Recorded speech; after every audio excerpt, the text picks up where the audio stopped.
gente, pues saludos. Vamos a comenzar este ciclo nuevo con el enfoque cualitativo. En este webinar vamos a trabajar con paradigmas, diseños y aplicaciones del enfoque cualitativo para centrar el pensamiento en torno a lo que es la investigación cualitativa, y luego a lo largo de los 4 webinars restantes pues trabajaremos con aspectos más específicos de lo que es la investigación cualitativa. Como objetivos tenemos los siguientes: describir la investigación cualitativa como paradigma, distinguir los diseños cualitativos desde el énfasis de la indagación y demostrar la búsqueda de aplicaciones de los diseños con apoyo en la inteligencia artificial. Trabajaremos un poquito con todas estas cosas. El último, pues intentaremos que salga lo mejor posible. Para empezar con el enfoque metodológico, se supone que hablaremos de acuerdo con las ideas de Merriam y Tisdale acerca de su definición de lo que es investigación cualitativa. Así que es importante que tengamos en cuenta que ellas presentan la investigación para entender cómo las personas interpretan sus experiencias, construyen el mundo o su ambiente y qué significado otorgan a sus experiencias. Ahora que digo todas estas cosas, debemos pensar que en la investigación cualitativa el objeto de estudio pues es algo tal vez particular, algo específico, algo en lo que queremos profundizar, y por tanto el sujeto humano en este caso, cuando son participantes, pues tienen un rol muy importante porque precisamente ellos son los que van a proveer la información, así que van a interpretar sus experiencias, le van a otorgar un significado, y ese significado nos va a ayudar a construir ese mundo o ambiente en el que ellos, o más bien reconstruirlo, y así podemos entenderlo y que eso nos ayude a su vez al entendimiento del problema. Si vamos a la definición de Macmillan, lo primero que nos indica es que hay diseños flexibles. Ya veremos la flexibilidad en qué se basa. ¿Por qué? Porque se investiga en un ambiente natural, se entiende un fenómeno, eficientemente se reduce la información a narraciones. El asunto de la flexibilidad viene por la búsqueda de información necesaria y por tanto, cuando no la voy encontrando, puedo ir cambiando el medio para que pueda llegarse a esa información. Así que esa parte de entender el fenómeno en el ambiente natural, no vamos a manipular el medio, no vamos a provocar ningún cambio, sino que lo que vamos es a recopilar la información, y toda esa información finalmente se reduce a narraciones para poder entonces hacer un análisis, digamos, un poco más organizado del asunto. Por último, tenemos a Creswell y Getterman. Ellos afirmaron que este tipo de investigación la vamos a utilizar cuando lo que es objeto de estudio requiere exploración y entendimiento. Si sabemos en la investigación, por ejemplo, cuantitativa, nos interesa hacer una descripción más bien estadística, entender relaciones entre variables, comparar grupos respecto a variables, o también trabajar con la manipulación de variables y provocar cambios, ¿no? Y entonces todo eso se basa en medición en sentido cuantitativo. Pero aquí, en cualitativo, vamos a trabajar con la exploración y el entendimiento del problema en sí, porque requiere que indaguemos de esa manera, distinto a lo cuantitativo, fuera de la medición, y que así lleguemos a una profundidad del asunto. Cuando trabajamos, por ejemplo, con autores como Luca y Berríos, que son autores puertorriqueños, ellos se basan en su definición en que son diseños y estrategias para recopilar información de naturaleza textual, visual o narrativa. Ya ellos nos van diciendo qué tipo de información podemos recopilar, qué tipo de fuentes podríamos utilizar. Podríamos utilizar textos, artefactos que sean más bien de corte visual, o narrativos.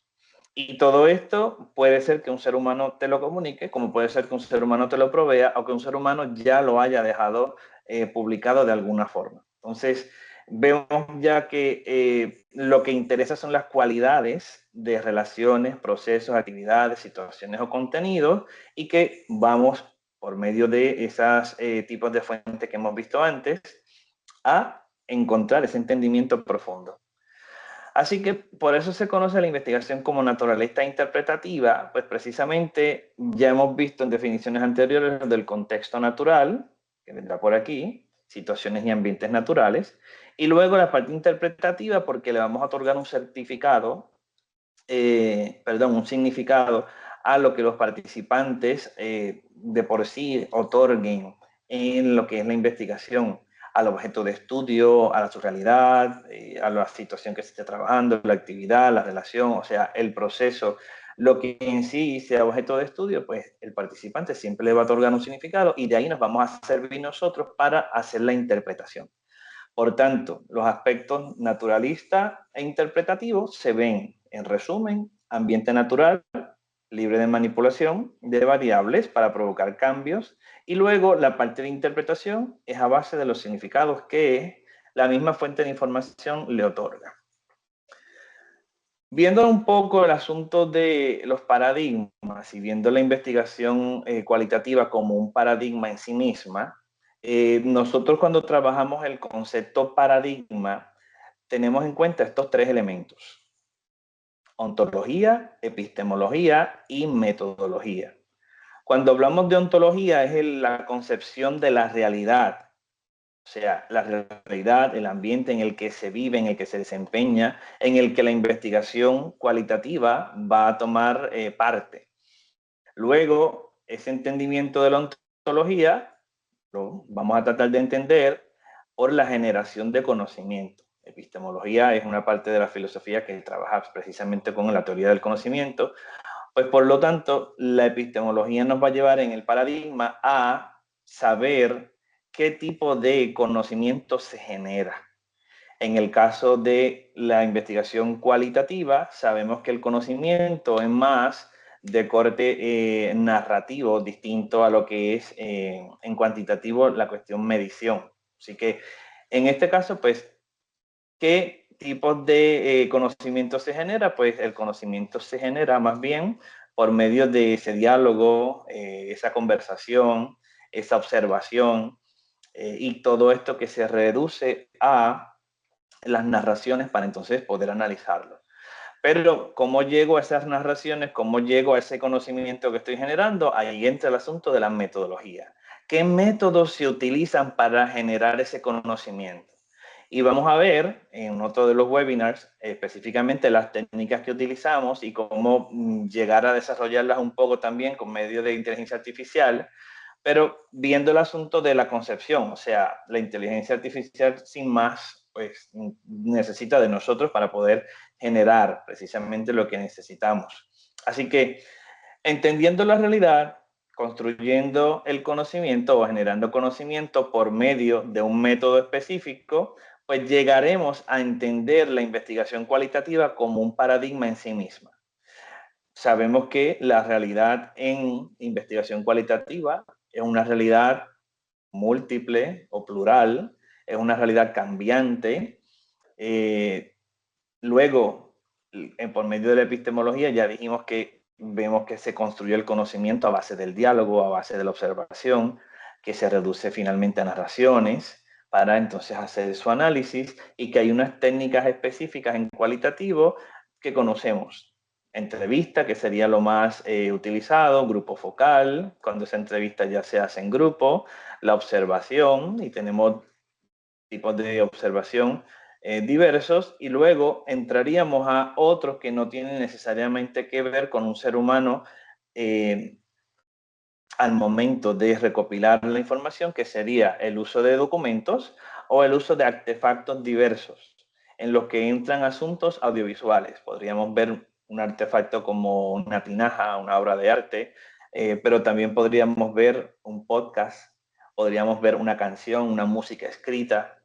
O sea que tendríamos ahí pluralidad de fuentes de información para entonces encontrar el entendimiento final del problema.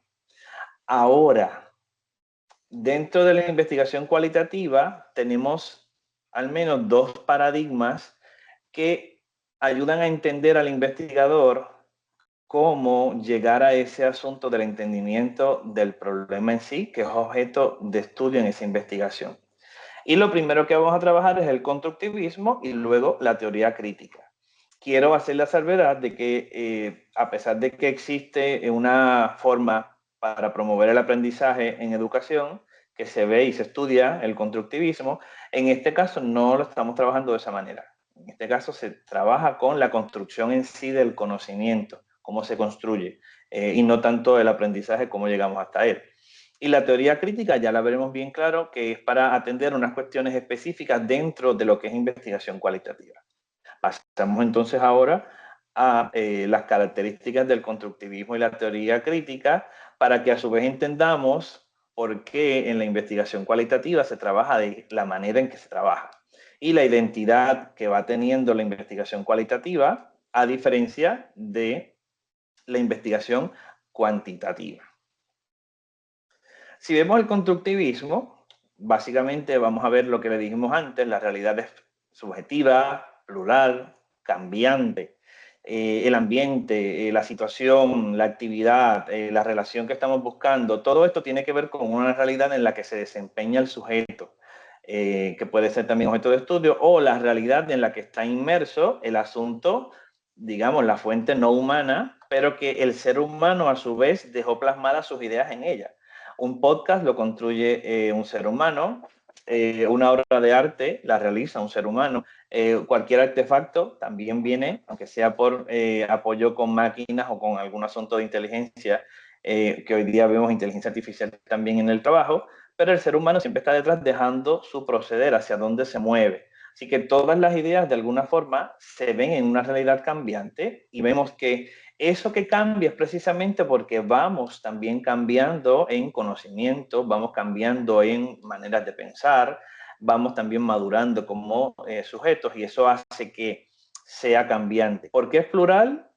Porque vemos que a su vez, como es subjetivo, tiene que ver con cada situación específica, tiene que ver con cada sujeto que a su vez se desempeña en esa realidad y por tanto llegamos a entender esas realidades múltiples porque precisamente los individuos van desempeñándose y nos interesa una realidad específica cuando llevamos a delimitar una investigación cualitativa. Ese entendimiento de las realidades múltiples es lo que nos mueve a hacer investigaciones que sean tan específicas como un lugar, un empleo, una relación, una situación, un sujeto, pero que luego pudiéramos ver que hay otros también inmersos en ese contexto que acabo de decir, pero en esa realidad, y la vemos que puede ser incluso distinta, a pesar de estar en un mismo ambiente, el sujeto con sus cualidades específicas pudiera tener algo que pueda cambiar y lo haga distinto.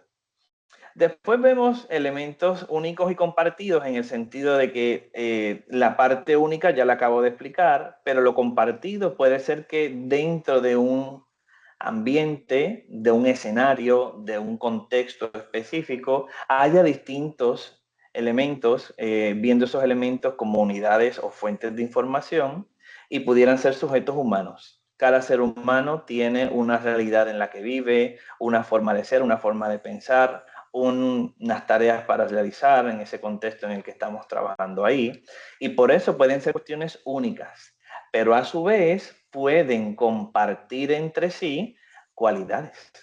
Pueden compartir asuntos específicos que dentro de esa realidad que estamos trabajando, dentro de ese contexto, ambiente, escenario, puedan compartir. Si lo vemos en un asunto, por ejemplo, educativo, y nos vamos a un centro educativo, una escuela, un colegio, pues todos trabajan en el mismo lugar. Incluso hay niveles que se comparten, asignaturas que se comparten entre los distintos sujetos, las preparaciones, los lugares en que se formaron, etcétera. Ven que hay una serie de elementos que se comparten, pero luego pudiéramos ver elementos que ya van siendo más únicos, por lo que le dije, la singularidad de cada sujeto humano que hace que entonces haya unas diferencias. Esto se puede ver si vamos a trabajar en un contexto social y vemos algún elemento específico dentro de un grupo social que nos interese en la investigación, pues vamos a ver que hay un contexto común, que pudiera haber tareas comunes también, pero luego cada uno le va dando un toque o cada uno tiene algo especial que interesa dentro de esa sociedad o de ese grupo social que estamos trabajando. Así que no podemos dejar perder de vista el asunto de lo único también funciona y nos interesa, pero también lo que se comparte muchas veces nos interesa en la investigación cualitativa. Así que a raíz de estas tres ideas que hemos ya trabajado, la cuarta idea son los seres humanos que construyen los significados. Ya les dije antes que desde las definiciones, que cada sujeto va otorgando un sentido, un significado a lo que se está investigando y de ahí nos servimos nosotros. No hay una medición de por medio para decir, pues estoy midiendo actitud hacia tal cosa, sino que tal vez nos interesa el contexto en el que se da esa actitud o el por qué se da esa actitud. Y así vamos construyendo el significado, que por eso se llama constructivismo, y a partir de esas ideas, luego nosotros otorgamos una interpretación con sentido y sustentación a base de esto. Finalmente, el sentido de los fenómenos mediante la perspectiva histórico-social y las experiencias previas. Esa parte histórica social es muy relevante para entender de dónde viene el problema, cómo viene el problema, por qué se da el problema, cómo las personas que están aquí lo pueden experimentar, qué experiencias me han llevado antes para yo tener el conocimiento que tengo ahora, qué experiencias antes me llevan a desempeñarme como estoy o qué experiencias anteriores han desembocado en la experiencia actual y de alguna forma han incidido en ella. Pues eso interesa y es parte de lo que reconstruimos cuando estamos trabajando en este tipo de investigación. Porque interesa entender el entorno, el contexto, como les dije, el escenario, la situación, la actividad, el proceso, para luego ver lo que el ser humano me está diciendo ahí. Si no hay ser humano y vemos que estamos dentro de un museo, pues el museo se puede enriquecer de lo que sea, porque no siempre es arte, podríamos tener museos de otras cosas, pero la esencia en sí de lo que es el museo y para lo que está hecho, pues un ser humano detrás estuvo organizando todo lo que es el medio en el que luego nosotros vamos a caminar y vamos a ir aprendiendo. Entonces, toda esta parte pues tiene un sentido histórico social y hay una experiencia que me lleva a presentarlo de esa manera o a hacer. Y finalmente, dentro de ese contexto se dan los significados y obviamente el proceso que se realiza es inductivo. Vamos a ir de las partes a hacer un todo. Y ese todo, pues viene siendo lo que nos interesa entender de esa realidad. Nos interesa ver el asunto de la experiencia, nos interesa ver el asunto de cómo se da el desempeño de los sujetos o específicamente cómo se conforma el medio para que las fuentes no humanas pues también tengan sentido. Así que luego el sentido global, el significado global y demás, pues ya queda de parte de nosotros los investigadores que podamos entonces hacer un poco más. ¿Qué hacemos aquí? Pues estamos buscando explicaciones, tratamos de profundizar en torno a asuntos específicos, contextualizamos la indagación, contextualizamos los significados, contextualizamos finalmente la interpretación. Hay una experiencia y subjetividad involucrada en todo el proceso, aunque la subjetividad desde nuestro proceder como investigadores también debe incluirse. ¿Por qué? Porque eso nos hace ver las cosas como son y no como yo quiero que sea, me imagino que son, o las tergiverso a la manera en que yo pienso. Entonces eso no es. La objetividad también entra en juego aquí, pero sabemos que estamos trabajando con cuestiones subjetivas. Y esto es una crítica que se nos hace a los investigadores cualitativos cada vez, porque precisamente no hay exactitud, no hay precisión, todo va a base de otros elementos, pero sí hay un rigor. Y ese rigor lo vemos en una metodología cualitativa, estructurada, que se basa, tiene sus raíces en el método científico y por tanto hay unos pasos a seguir.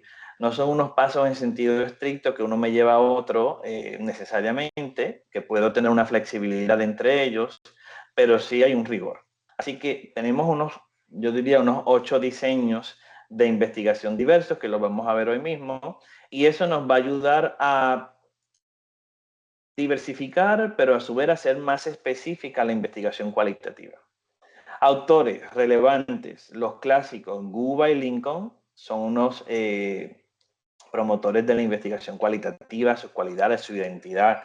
Luego Creswell y Boff se nutren de ellos, Luque y Berrío también se nutren de ellos, al igual que Patton y Ramos. Digamos que en todas las fuentes usted puede encontrar información acerca del constructivismo como paradigma en la investigación cualitativa. Luego damos un salto y ese salto va a la teoría crítica. Cuando trabajamos con la teoría crítica ya viene el asunto desde su nombre, que hay una criticidad detrás, una intención de hacer una crítica, y en este caso estamos buscando la crítica en torno a las necesidades de los grupos desfavorecidos. La investigación cualitativa, cuando comenzó con las cuestiones etnográficas en el tiempo de la colonización, hace unos siglos atrás, y por tanto se fue documentando el asunto. Dentro de esas etnografías comenzó entonces a trabajarse por la identidad como ser humano de los nativos, que se veían como figuras, como algún objeto, y entonces comenzó a trabajarse el asunto de verlos como seres humanos iguales como los que estaban colonizando. Ahí están las cuestiones de la iglesia detrás de todo, viendo la figura humana, la antropología, etcétera, cristiana, pero también mucho más tarde o más cercano a nuestra época, podríamos ver que hay tanta inequidad social dentro del mundo en el que nos desempeñamos o en el que vivimos, que entonces hay una cuestión detrás. ¿Qué es lo que pasa? ¿Por qué pasa? ¿Qué surge? ¿Qué me mueve a mí a atender esto? ¿Por qué? Pues ahí viene la necesidad de que estos grupos favorecidos también tengan su atención, que estos grupos desfavorecidos también haya alguna legislación para atenderlos. Y si no hay legislación, que por lo menos desde la misma sociedad haya algo para ayudar. Entonces se observa esa importancia de estudiar las vidas, las experiencias de las personas que tradicionalmente han sido marginadas. Y ahí vemos figuras importantes, no voy a mencionar nombres para no enredarme con ellos, pero precisamente sabemos que a lo largo de la historia hay muchas personas que desde su vida hemos podido entender la marginación, hemos podido entender cuando soy rechazado, hemos podido entender cuando no tengo para comer, cuando no tengo libertad. Pues todas estas personas y muchos de ellos activistas muy reconocidos pudieran tener su historia también plasmada detrás de una investigación cualitativa para ver qué hicieron. Pero también es el entender las personas en sí por lo que pasan, por lo que está surgiendo. Y en este caso, vamos a ver que esa inequidad social todavía sigue presente en nuestra sociedad. Lo podremos ver en el contexto puertorriqueño, como lo podemos ver en contextos un poco más amplios, pues lo vemos como a nivel de Estados Unidos, de Hispanoamérica, de América como tal, luego nos podemos mover a los otros continentes y ver que esa inequidad social sigue siendo un punto latente aquí porque no se erradica del todo. Muchas veces no interesa a todo el mundo. Entonces, pues hay que seguir indagando y la teoría crítica se ha encargado, los que trabajan en ella, de ver esa requisición de acciones sociales y políticas para transformar. Comienza, pues, desde lo más pequeño, digamos, hay personas en la calle, pues, fuera de lo que sean las razones por las que llegaron ahí, pues podemos atender. Y ahí ustedes ven que en Puerto Rico hay muchos comedores sociales, hay agencias de salud que se encargan de trabajar con la salud de estas personas. Cuando llegamos a procesos de atender a los toxicómanos, pues también se entregan jeringuillas para que no se contagien o contaminen. Se trata de incluso también orientar, trabajar con las personas para que puedan salir de los vicios que lo han llevado hasta allá. Hay historias en las que se puede ver programas para atender a estas personas y lograr sacarlas y que sean una parte de la sociedad, pero para seguir produciendo para sí y para otros, y que desde su ejemplo se pueda atenderles en equidad. Así que esa intervención social que llega desde tal vez nosotros mismos en lo pequeño, a nivel macro como país, pudiera haber investigaciones para luego haber legislaciones, para otorgación de fondos, para que de los programas que pueden ser educativos o de corte social se puedan atender estas cuestiones de marginados. Así que si lo vemos desde el punto de vista social, todas las marginaciones que hay, pero en el punto de vista educativo, todos los rezagados académicamente hablando, todos los desertores también académicamente hablando, y así podremos ver cómo ayudar, cómo hacer, qué trabajar. Y luego, en esa metodología cualitativa, se trabajará desde el punto dialógico y dialéctico, que esto no tiene nada que ver con otras cosas que no sea conversar y promover que la persona nos comunique y nosotros seamos también comunicadores. Y finalmente, utilicemos cualquier método cualitativo para atender. Pero observen aquí que al final dice que hay una introducción de algún método cuantitativo como complemento. Y usted dice, pero esto no es investigación cualitativa, porque estamos haciendo algo cuantitativo, estamos en métodos mixtos.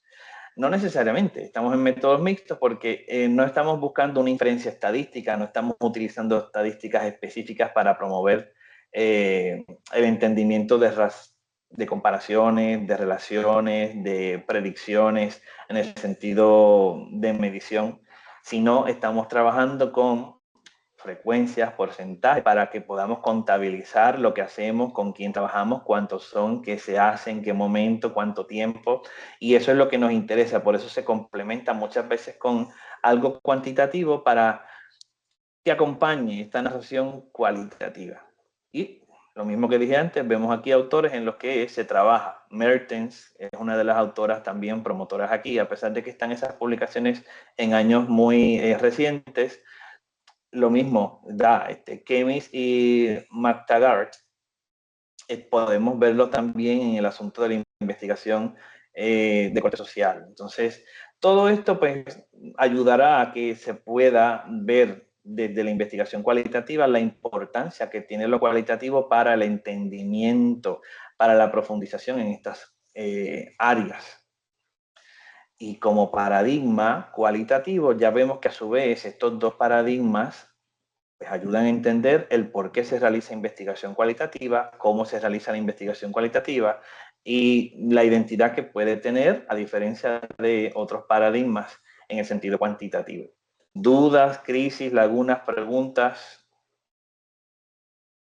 No veo ninguna en el chat, doctor. Ni ninguna mano levantada. Muy bien, gracias Rita. Pues seguimos por aquí poquito a poco. Saliendo de los paradigmas, pues ligado a todo eso que hemos dicho ahora, vamos a ver unas características del enfoque cualitativo. Repasamos un poco de lo que hemos visto en las definiciones, en lo que sabemos de nuestro trasfondo en estudios de investigación. Y así podremos ver que los fenómenos se estudian en profundidad, con detalles, que es lo que yo les dije, lo único, lo particular, lo que distingue alguna cosa también, o lo que es algo común, pero lo quiero ver en profundidad. Más allá, ver sus detalles y entender así las situaciones y ambientes naturales en los que ocurre esa situación. Y eso es en lo que se pone énfasis, en el entender, en el explicar desde ese ambiente natural, como lo vimos en las definiciones.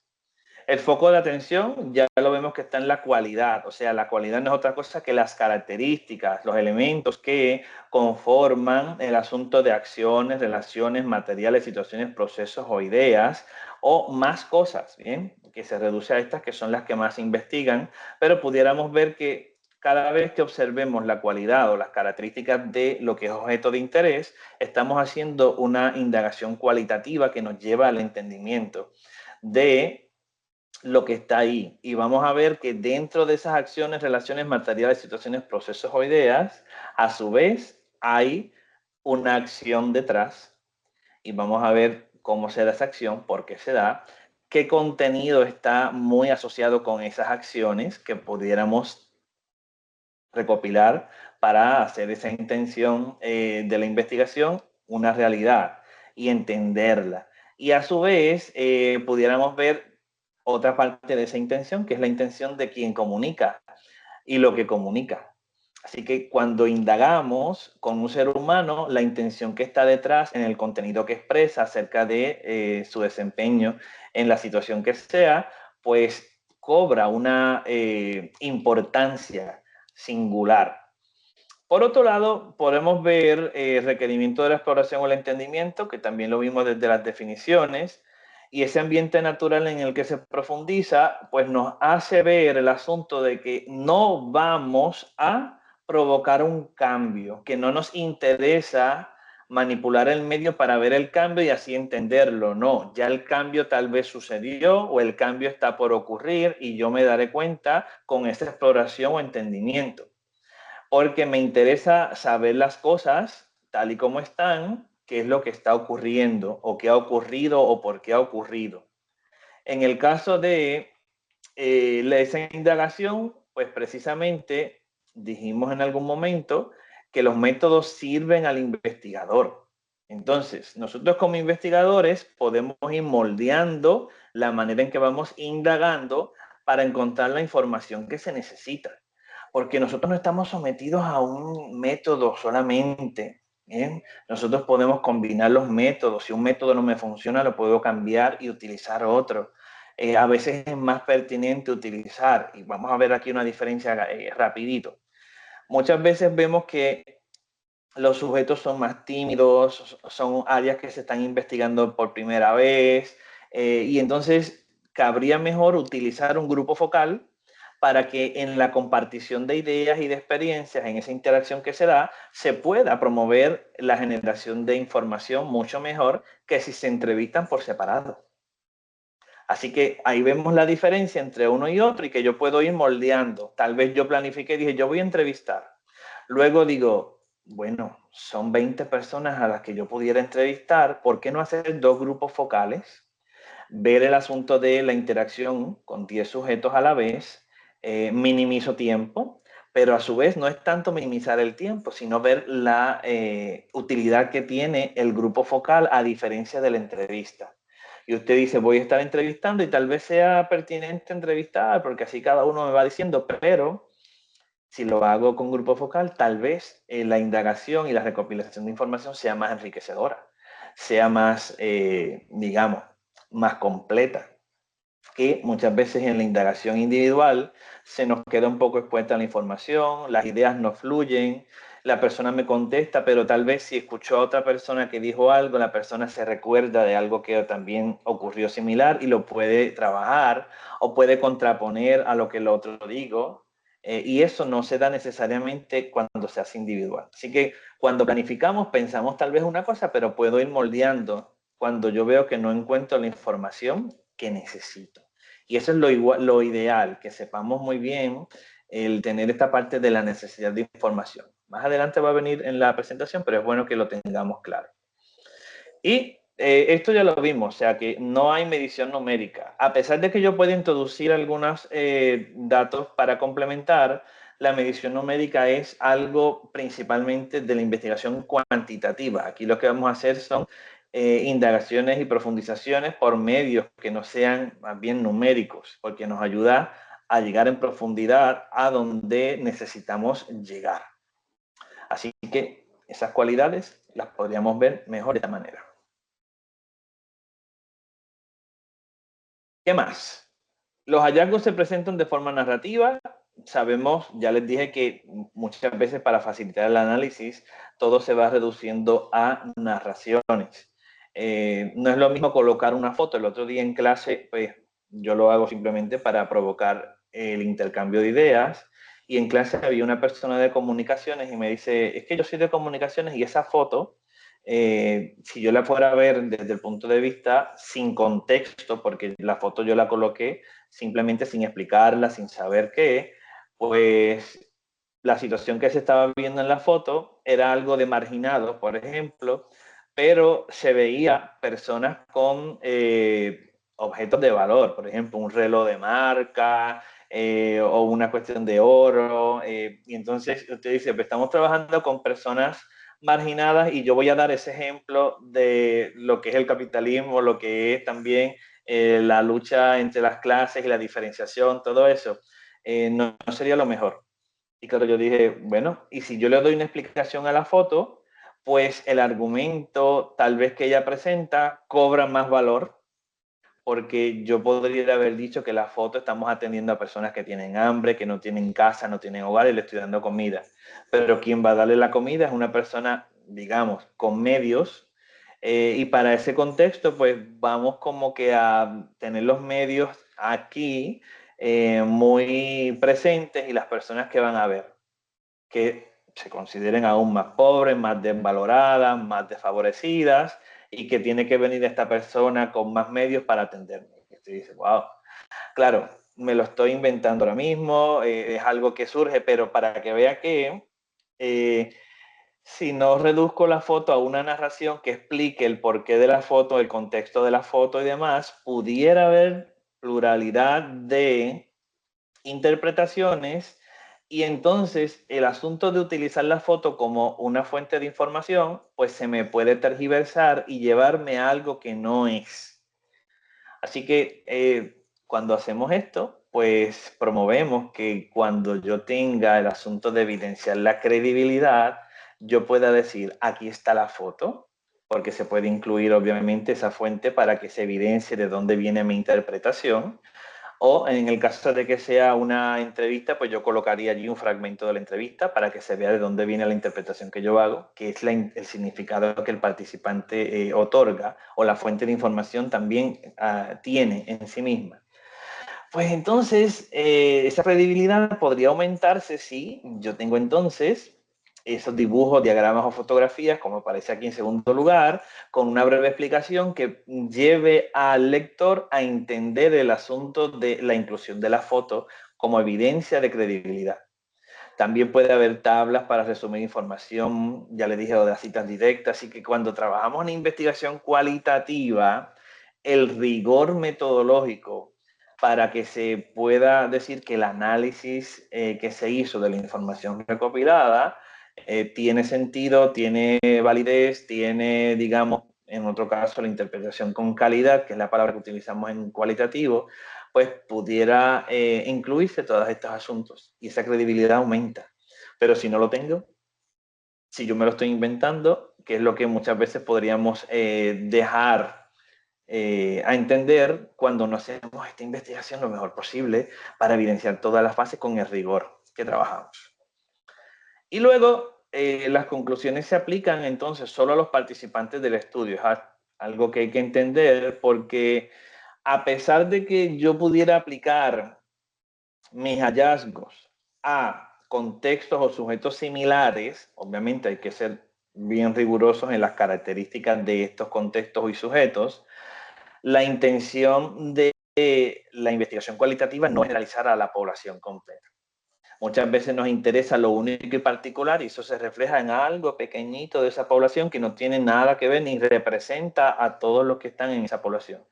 Por eso en cualitativo la población no entra en juego. Entonces, teniendo claro que la generalización no es el fin último de la investigación cualitativa, que lo que estamos trabajando es por explicar, entender cuestiones particulares que queremos evidenciar para aumentar la credibilidad de nuestros hallazgos, pues vemos que la identidad de la investigación cualitativa me está llevando por otro lugar mucho más específico en ese sentido que la investigación cuantitativa, que precisamente lo que quiere es aplicar a toda la población, a generalizar para que esto se pueda replicar, etcétera, y nosotros no lo hacemos así en investigación cualitativa. Por eso el asunto bien claro de siempre decir que la investigación en contexto natural es lo que interesa aquí en la investigación cualitativa, y esto no es necesariamente transferible ni replicable. ¿Hasta aquí alguna duda con las características de la investigación cualitativa?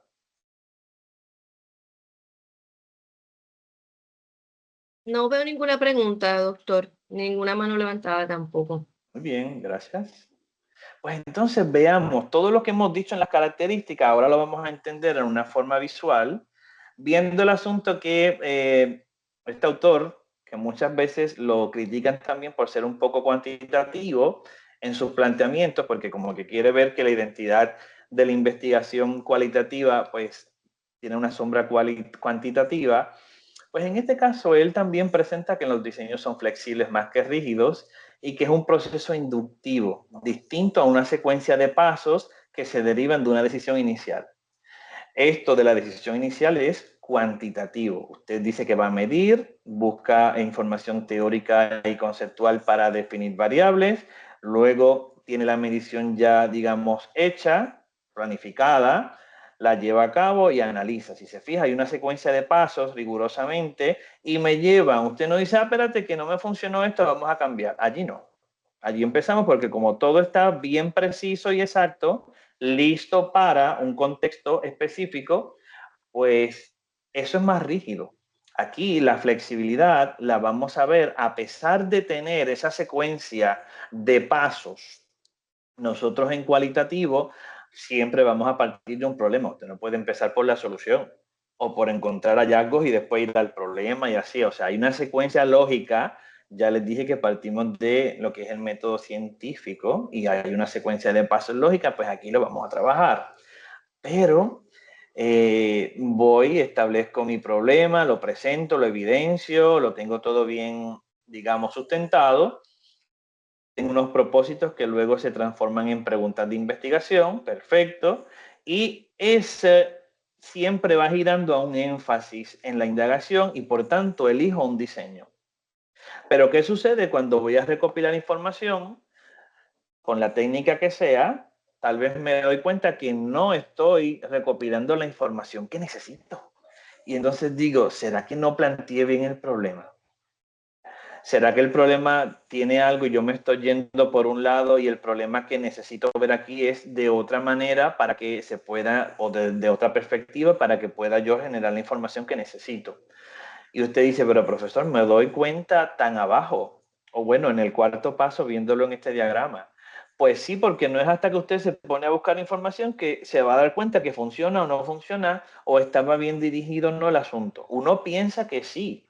Uno presenta una investigación, hay un tema que me interesa, hay un foco de estudio para reducir ese tema a algo específico, de ahí surge mi problema, encuentro esa situación negativa y demás, lo tengo todo como que bien planificado y yo digo, esto es, por aquí necesito para entender ese problema estas preguntas, este diseño, etcétera. Pero puede ser que ese problema cuando yo lo formulé desde una perspectiva que tal vez no es la que necesitaba. Así que pudiera verse de otra manera.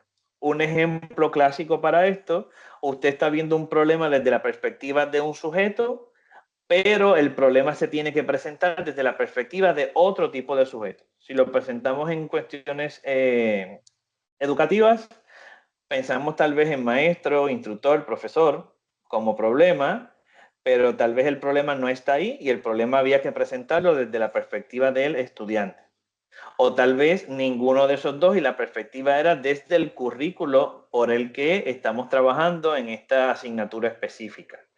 Así que si se fijan y pudiera haber más cosas, ¿ves? Porque cada vez el problema pudiera verse de diferentes perspectivas y ver que redundamos en algo, sí, pero vean el asunto de que tal vez yo pensé que era por aquí y era por acá. Cuando voy a indagar, maestro no me sabe decir, o con lo que estoy indagando, maestro me está diciendo cosas que yo digo, pero es que me está diciendo, pero la seguridad de lo que me está diciendo o la experiencia específica, tal vez es el estudiante el que me tenía que decir eso y no el maestro. Tal vez lo que el maestro me está diciendo me ayuda a corroborar que el problema no venía desde su parte, sino que el problema estaba en otra área. Eso es lo que estoy tratando de explicar aquí. Ese es un ejemplo sencillito para que puedan verlo.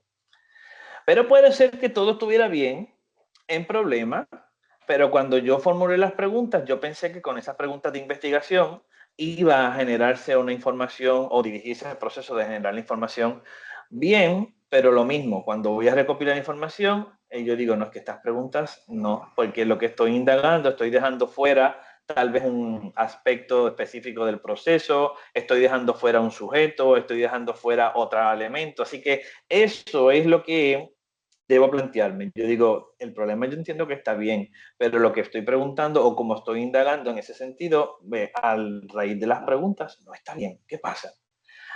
Pero puede ser que esté bien el problema, que estén bien las preguntas, pero cuando yo elegí el diseño, no me di cuenta en su momento que el énfasis en sí de la indagación era para un diseño y no para otro. Y podemos decir, pero es que en la investigación cualitativa, los diseños sí se repiten cosas, elementos, pero claro, hay un énfasis que es lo que marca esa indagación con especificidad. Y si yo elegí el que no era, la indagación la voy a llevar, esas preguntas las voy a llevar hacia la indagación incorrecta. Y por eso es que el problema siempre se da en la recopilación de información, porque es en la que se operacionaliza los tres elementos que acabo de mencionar. Si alguno de ellos no está bien planteado o seleccionado, cuando yo vaya a recopilar información, me voy a dar cuenta de que no estoy recopilando la información que necesito. Por eso es muy importante siempre hacer una buena revisión de literatura durante el proceso de recopilación de información y no tanto hacia el principio. Al principio sí, yo busco información teórica que me ayude a tener una dirección, información específica acerca de conceptos, factores, perfecto, pero luego, cuando voy a recopilar información, sigo recopilando también información en la literatura para entender todo lo que ocurre. Me dicen algo de un aspecto que yo no había pensado desde el principio. Voy, leo, voy y busco para seguir entendiendo y poder ser más asertivo en esa recopilación de información. Que surgen cosas que yo tampoco veía desde el principio. Voy a la literatura y verifico a ver qué más necesitaba saber y no lo vi en un principio. Así que esa literatura al inicio cobra un rol, digamos, importante, pero es mucho más importante durante el proceso para no dejar que el proceso de indagación se afecte de alguna manera. ¿Dudas con esta flexibilidad que estamos trabajando aquí? No veo ninguna pregunta en el chat, doctor, ni ninguna mano levantada. Muy bien. Ya vendremos con manos más tarde. Cuando trabajamos con los diseños, nadie se dio cuenta. Cuando trabajamos específicamente con los diseños de investigación, debemos entender el concepto de diseño en la investigación cualitativa. Específicamente, estos autores, Hernández y Mendoza, son autores que tienen cositas muy buenas en sus publicaciones, pero hay otras que no están tan aquel, pero estas son muy asertivas.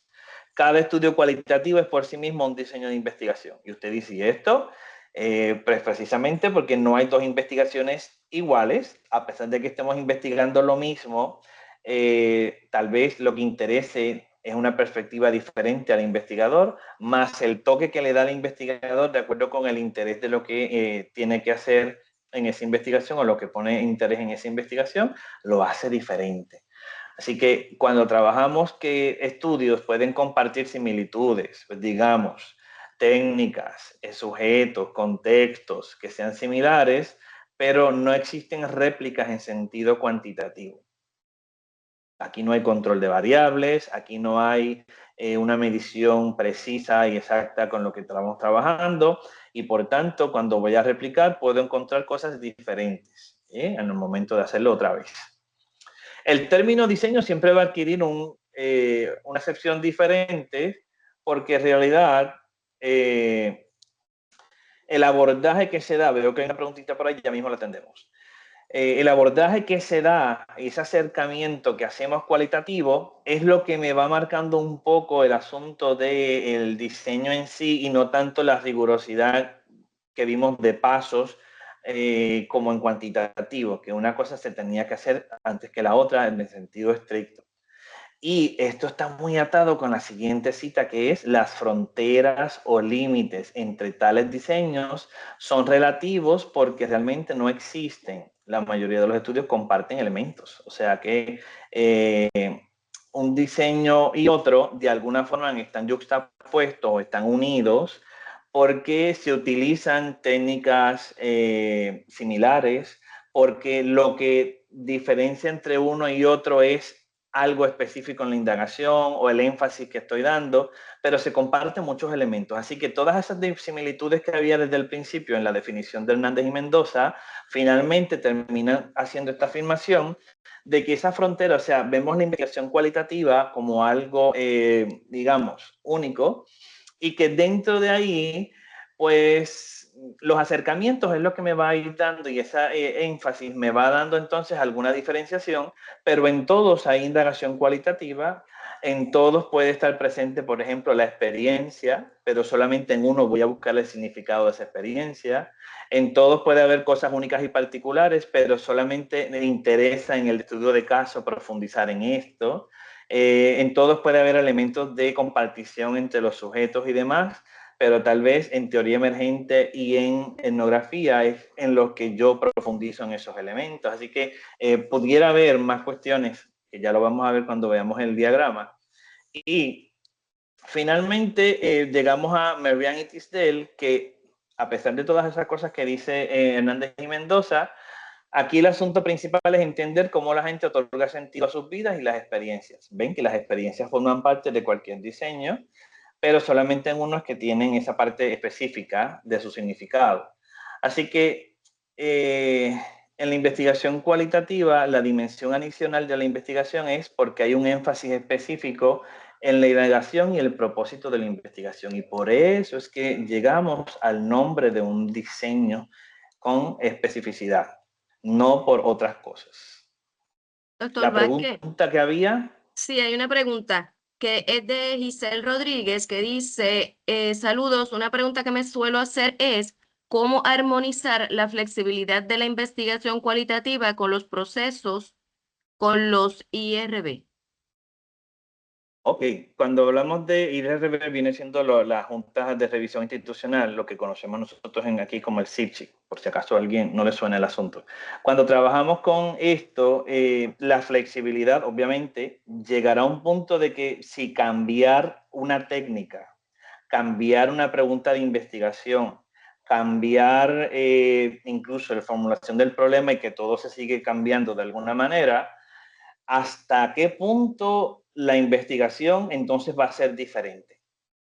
¿Hasta qué punto lo que yo pensemos que la Junta de Revisión o el CIPSI en nuestro caso nos ha dado un permiso, la propuesta de investigación ya está aprobada, si es cuestión de tesis o disertación, si es una investigación que está haciendo algún profesor o algún departamento, instituto de la universidad, pues ya hay una aprobación, ya hay un acuerdo antes.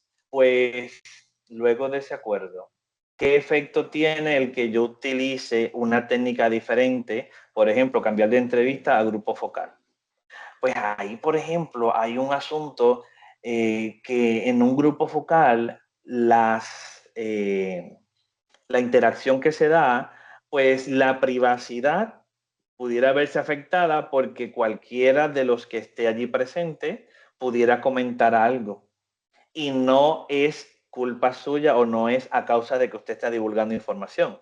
Así que ya ahí hay una implicación diferente y entonces yo diría que hay que volver al CIPCHI y decirle, hay una cuestión de cambio aquí, para eso hay una hojita que se prepara o un documento, y usted decirle que va a cambiar de entrevista a grupo focal y las implicaciones que eso tiene para su investigación en cuestión de privacidad, en cuestiones éticas, en cuestión de el proceso mismo y que el sujeto cuando esté pasando por esto pues sepa de antemano en su hoja de consentimiento informado lo que puede ocurrir con la información. Así que mire todo lo que habría que cambiar ahí.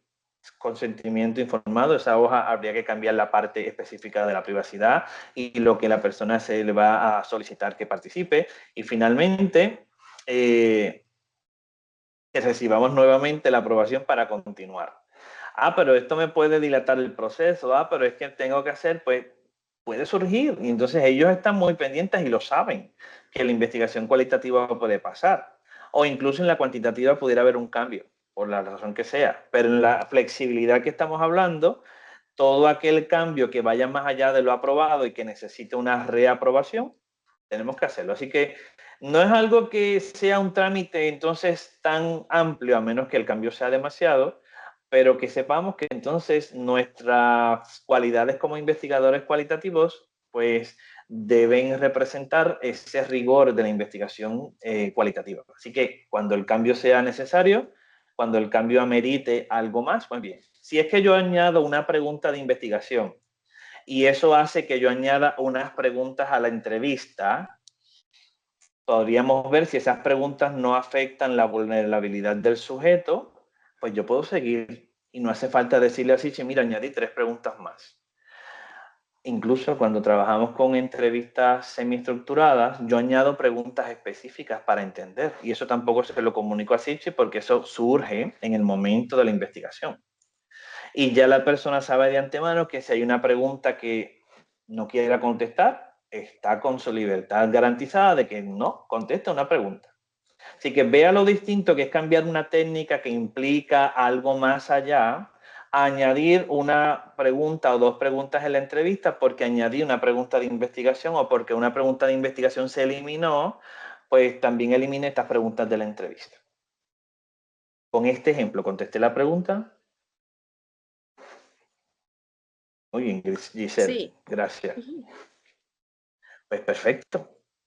Esto es lo que muchas veces nos preguntamos, decíamos, pero lo cambié, ¿y qué pasa? Bueno, ya yo tengo algo aprobado, ya yo tengo, pues, ¿qué debo hacer? Pues cuando el cambio sea un cambio sustancial, pues tengo yo que hacer lo propio.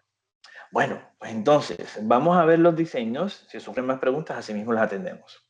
Cuando elegimos el diseño, yo siempre traigo esta, que en talleres anteriores lo hemos dado, para que podamos entender hacia dónde vamos y que lo que podamos hacer luego con la búsqueda de información y demás, pues sea atado a esta parte de la investigación cualitativa y el sentido que tiene.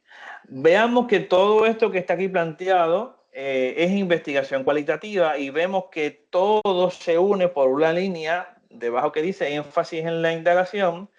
Pues en algún momento esa indagación, lo que vimos antes de que no había fronteras entre los diseños, precisamente porque estamos unidos por la manera de hacer la recopilación de información, que se comparten técnicas, que hay cosas que se comparten entre unos y otros diseños, pero hay algo específico en ese énfasis de la indagación que me va a llevar entonces a identificar diseños diferentes. Y esos diseños diferentes se supone que, por el nombre, yo pueda decir lo que está ocurriendo. Si nos fijamos, como parte de los énfasis, hay 6 énfasis, pero hay un énfasis específico que es el de elementos de historicidad, que de ahí se desprenden 3 diseños. O sea que en todos hay una indagación de elementos históricos o de asuntos históricos y por tanto se comparte. Y vemos que ahí incluso la frontera entre uno y otro es algo bien pequeñito. Así que veamos cada uno de los énfasis, entendemos bien la figura y luego en las diapositivas siguientes vamos a ver unas explicaciones un poquito más allá de los diseños y esto nos va a ayudar a entender lo que resta de los webinars en esta parte cualitativa que hemos visto en este ciclo. Lo primero, cuando a mí me interesa indagar, entender un asunto único y particular y tratar de explicarlo también, ese asunto único y particular hay que evidenciarlo. ¿Por qué es único y particular esta situación, este proceso, esa actividad, este sujeto, este desempeño? Todo eso puede ser un caso. Así que cuando yo pueda evidenciar ese asunto único y particular, estoy en lo que se llama estudio de caso. Si luego el asunto que me interesa como indagación específica es encontrar el significado específico o la esencia de esa experiencia vivida, estoy en un asunto fenomenológico, porque precisamente con la fenomenología vamos a regresar a la esencia de la experiencia vivida en sí, se reconstruye la experiencia y desde ahí se entiende lo que ocurre y luego los significados que el sujeto le otorgó a esa experiencia vivida. Hay un grupo de sujetos que comparten ese significado, pero hay significados también singulares que hay que tomar en consideración. Pero, como dije antes, repito el asunto de que la experiencia puede ser objeto de estudio en cualquiera de los diseños. En un estudio de caso la experiencia puede estar presente, en cualquiera de los diseños narrativos pudieran estar presentes las experiencias de los sujetos. La interacción en contenidos diversos, ahí puede estar plasmada la experiencia y ya usted servirse de los contenidos acerca de la experiencia misma. Luego pueden estar experiencias en la interacción de los sujetos para explicar los comportamientos específicos o para encontrar elementos culturales. Pero solamente se busca el significado en sentido estricto de esa experiencia vivida en el diseño fenomenológico. Luego, los elementos de historicidad, en todos vamos a narrar historias. La historia de vida, el sujeto mismo narra su historia de vida y su historia de vida nos ayuda a entender el contexto histórico-social en el que esa persona se desempeñó, en la profesión o el desempeño de su vida como persona. Pues todo eso lo vamos a entender porque el sujeto está vivo y me lo está contando. Ahora, la diferencia, ven, la frontera que hay entre uno y otro es casi nada. El elemento que los diferencia es que en la biografía el sujeto no cuenta la historia, son otros los que forman la historia del sujeto. En ambos hay entrevistas colaterales, es decir, entrevistas que ayuden a complementar la historia y verla desde distintas perspectivas. Pero en uno el sujeto forma parte protagónica de la indagación, mientras que en la biografía no. Y cuando vamos a la investigación histórica, la recopilación de historias, documentos y otros elementos de corte de contenidos históricos forman parte y usted como investigador reconstruye la historia para entender un presente. Y usted dice, wow, qué profundo. Pues sí, pero en todos hay elementos históricos. Así que esa frontera en la indagación básicamente se ve por cosas muy finitas. Si vemos a la indagación de contenidos, el análisis de contenidos es el único de los diseños en el que no hay sujetos humanos como participantes. Pero los sujetos humanos ya dejaron sus ideas en los contenidos que van a ser objeto de estudio. Y para que vieran lo de la frontera, en todos los diseños yo puedo buscar y analizar contenidos, sean documentos, que es el más que se utiliza, a otros artefactos u otro tipo de contenido que pueda complementar la indagación para entender el problema. Pero aquí es el único en que solamente utilizamos contenidos y no hay sujetos humanos. Cuando tratamos de buscar explicaciones acerca de lo que está ocurriendo, mayormente es un comportamiento humano que está detrás, pues para entender ese comportamiento y buscar esas explicaciones y generar esa explicación, digamos, de corte ya teórico, lo hacemos por medio de una teoría emergente. ¿Por qué emerge? Porque no hay explicaciones teóricas anteriores para poderlo entender. Y finalmente, la identificación de elementos culturales se da precisamente por medio de la interacción de los sujetos. Entonces, fíjense que hay un estudio de caso que es etnográfico, que pueda verse el grupo de sujetos como un grupo único y particular, pero lo estoy viendo desde el punto de vista etnográfico. Y usted dice, wow, o sea, de esquina a esquina. Pues sí, lo existe. Pero también existe la etnografía en sentido estricto, sin tener nada de único y particular, y por tanto se puede ver la elaboración de lo que es el aspecto cultural que da forma a ese grupo que interactúa.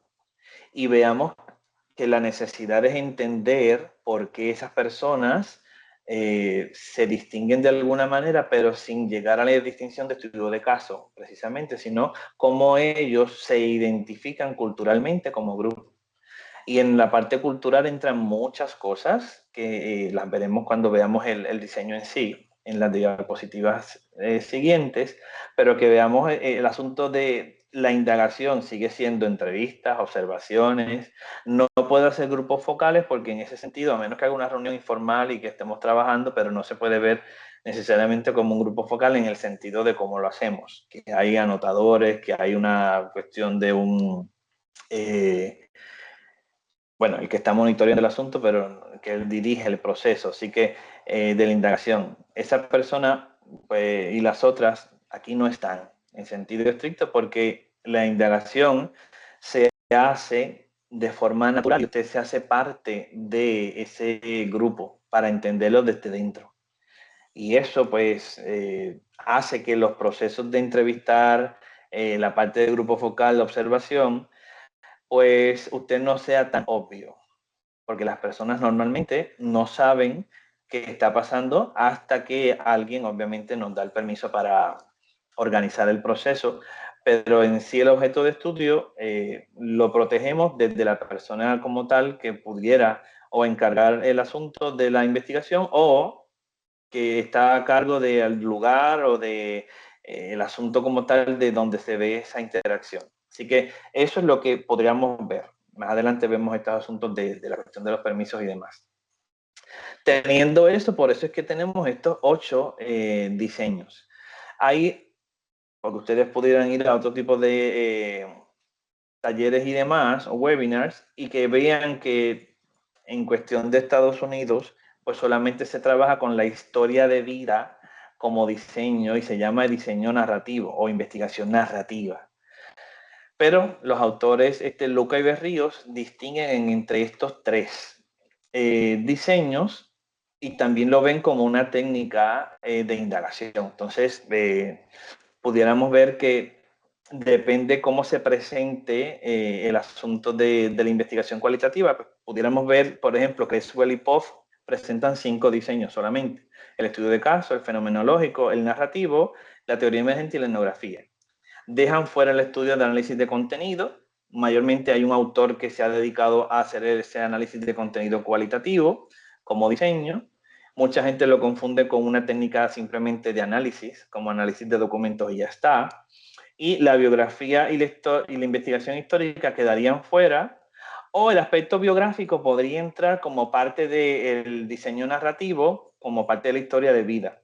Así que debemos estar pendientes de que yo trato de buscar distintos autores para que vean el macro a nivel de los posibles diseños que puedo utilizar. Queda de parte de ustedes poder sustentar ante la persona que vaya a valorar esto, que esto es utilizable y que se puede trabajar.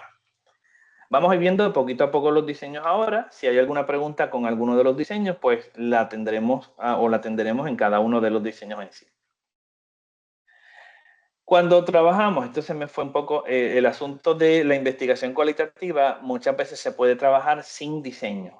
¿Por qué? Porque ya ustedes ven que esa indagación, esos 6 énfasis de la indagación, puede ser que yo no lo encuentre apropiado para la investigación que estoy haciendo. O sea, que me limite un poco la indagación en sí. Entonces, yo voy a hacer una indagación cualitativa.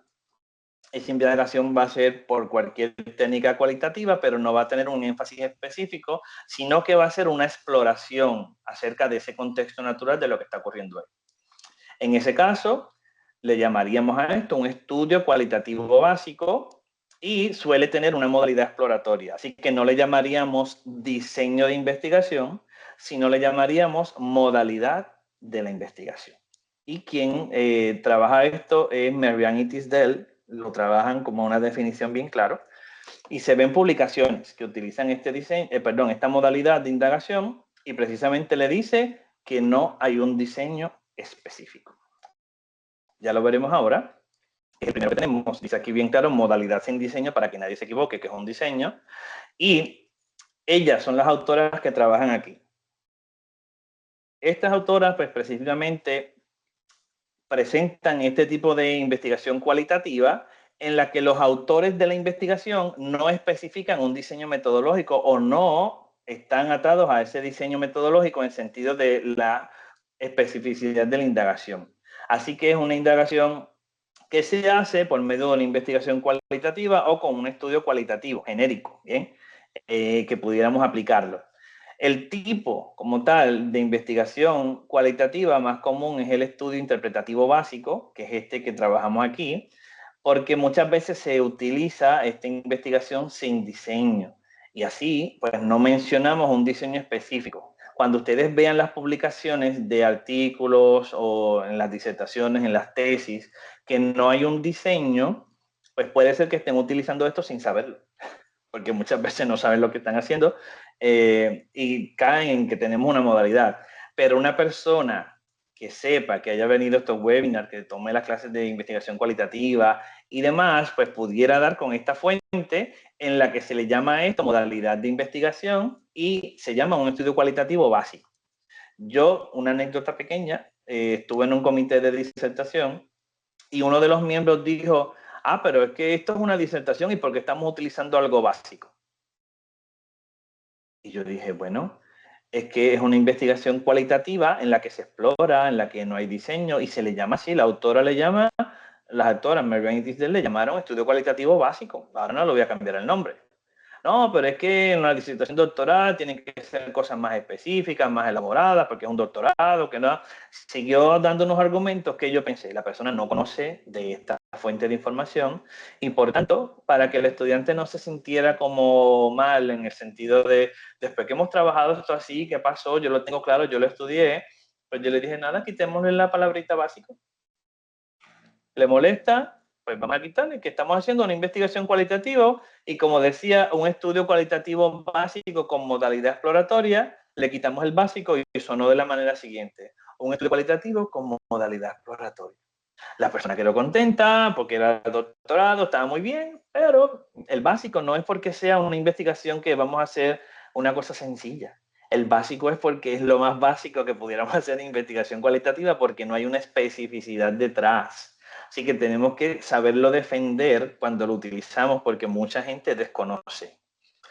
Luego, esto es así porque, como le dije, o es genérico, o es básico, interpretativo, que lo podríamos ver en otras publicaciones de esa manera, pero lo importante es que utilicemos el nombre correcto y que se vea que no hay un diseño, sino que es una modalidad para realizar la investigación. Vamos al estudio de caso. El estudio de caso, autores clásicos tenemos a Stake, tenemos a Marianne y tenemos a Jean. Son los tres autores clásicos que han propuesto lo que es el diseño. Aquí tengo una cita de Stake en la que el caso, como él presentó, puede ser un niño, un grupo de alumnos determinado, movimiento de profesionales. Vean que desde lo singular hasta un grupo o algo más amplio como un movimiento de profesionales. Pero muchas veces el caso es uno entre muchos. Por eso es que es único y particular y usted lo debe evidenciar. Y muchas veces es dado, porque nos centramos en ese uno. Si usted es el único maestro, por ejemplo, de matemáticas en esa escuela, pues tal vez usted es un caso único porque es el único que está, mientras que en otros hay más, podríamos ser. Si es algo único y particular en cuestión social, pues una persona activista por las causas sociales, o hay un grupo que dirigen, esa persona está ahí, pues también el grupo pudiera ser ese único y particular, porque ya viene dado, ya forman parte de ese grupo, es lo que quiere decir. Pero muchas veces tenemos que definirlo y hacerle ver al lector y entender que como a veces viene dado, muy bien, pero cuando no viene dado, que yo pueda como lector entender lo único y particular que distingue a ese individuo, a ese grupo o a esa situación o lo que sea. Y lo interesante del asunto no es el entendimiento solamente del caso. Muchas veces necesitamos aprender sobre ese caso en particular para poder entender el problema. Es muy bonito ver esto, que el aprendizaje que está detrás de la investigación me lleva al entendimiento luego del problema en sí y por eso es que utilizamos este diseño. Mucha gente lo utiliza sin saber cuál es el caso en sí. Así que tenemos que tener en claro que la finalidad primera es la comprensión del caso. Ese caso yo lo entiendo, lo comprendo, aprendo de él y a su vez entiendo el problema o hago entender el problema a los lectores. A veces yo pregunto, ¿y cuál es el caso? Y las personas se quedan, no sé. Pues entonces no tenemos claro que el diseño era el más adecuado y por qué. Así que las autoras vuelven otra vez, Marianne y Tisdale, vemos que es una descripción profunda, un análisis limitado. Ese limitado es lo que hace único particular, o se ve esa unidad de análisis que específicamente no es el tema de la investigación, sino lo que yo he presentado, que es el caso en sí y que se puede entonces entender, estudiar. Por tanto, ese algo único y particular puede ser exitoso, puede ser alejado de la norma, puede ser bien. Y ahí que podamos ver el asunto de poder evidenciar el caso y que los demás lo entiendan. ¿Dudas, preguntas con la modalidad exploratoria y con el diseño de estudio de caso? No veo ninguna pregunta ni ninguna mano levantada, doctor. Perfecto, pues seguimos con el siguiente. El fenómeno lógico, aquí tenemos el autor clásico que es Moustakas. Moustakas presentó que esto es un acercamiento en el que hay un regreso a la experiencia. ¿Para qué? Para ir entonces a entenderla, comprenderla y que se regrese a la esencia de la experiencia misma. O sea, a lo que es la esencia es lo que es la experiencia en sí, lo que encierra esa experiencia o lo que encerró más bien, y qué significado se le otorga a ella por parte de los sujetos. Así que los sujetos pueden haber vivido, nosotros ya hemos tenido situaciones diferentes en nuestro contexto puertorriqueño, situaciones sociales, vemos hoy día todas estas cuestiones, problemas sociales que están ocurriendo, que desembocan en distintas muertes o problemas o peleas, discusiones. El asunto, por ejemplo, educativo, de entender el por qué se da un rezago, por qué se da el asunto de el abandono de los estudios y entender desde la persona que ha vivido eso, verlo. Otro de los elementos que está a la orden del día es el famoso acoso escolar o lo que le llamamos bullying en inglés. Pues es parte de entender y es muy difícil ver la experiencia que ocurre ahí. Claro, esto también se pudiera ver como un estudio de caso en el sentido de entender el asunto en sí, pero aquí estamos hablando de la experiencia dentro de eso que acabo de mencionar. Y ese significado que yo le otorgo como sujeto, muy bien. Aquí estamos hablando de varios sujetos, o sea, esto no es una persona sola. Cuando hablamos de volver a esa esencia, para entender la fenomenología desde ese sentido, participan más personas, entre, digamos, 10, 15 sujetos y oscilando ahí más o menos, para que podamos ver a nivel más específico la reconstrucción de esa experiencia. Si utilizamos solamente 2 personas, se queda muy corta esa esencia y tal vez dejamos fuera a otras perspectivas del asunto.